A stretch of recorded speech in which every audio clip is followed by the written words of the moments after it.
na. Bakit ang aga mo ngayon? Papasok po ako na maaga kasi malapit na po yung exam week namin. Hindi ka ba tutulong sa mga gawaing bahay? Mag-uwalis ka muna!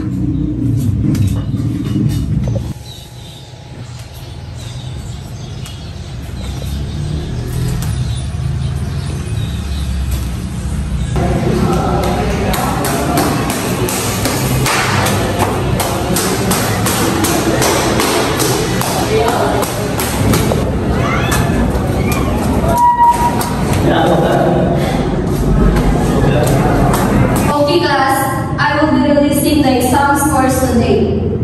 Kim Serenio,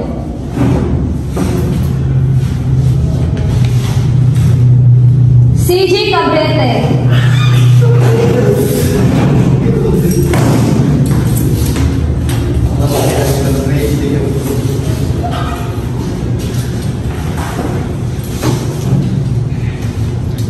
Michelle Salas,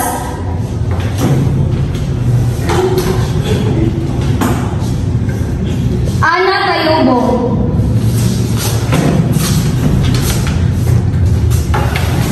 Hindi pala ikaw ang highest sa final exam natin, Ana. Oo nga eh. Ilan ba score mo? 30/50? Sayang, top 1 ka pa naman sana kung ginalingan mo ba.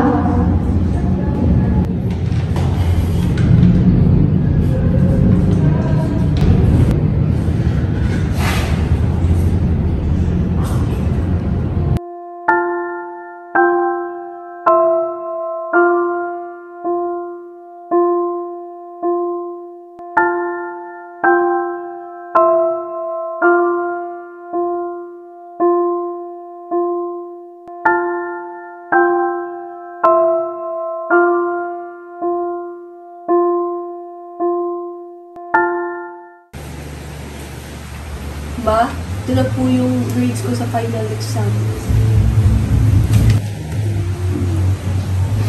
Bakit mababa ang mga grades mo? Hindi tulad ng dati na matataas ang mga grades mo. Hindi mo ba pinagtutunan ang pag-aral mo? Ana!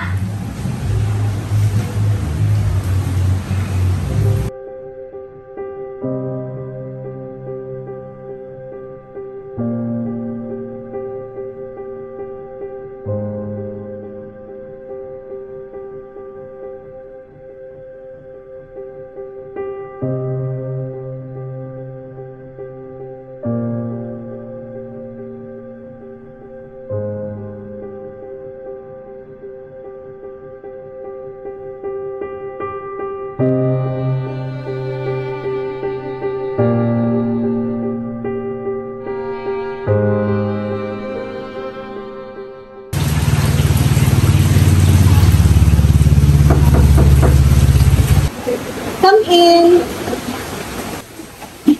Dok, bakit? Ano yung problema? Kasi po, Dok, nagkakaroon na po ako ng academic pressure. Tandaan, ang academic pressure ay normal. Ang mahalaga ay iyong kakayahang paghinto at mapanatili ang iyong kalusugan at kagalitan. Thank you po, Dok. You're welcome.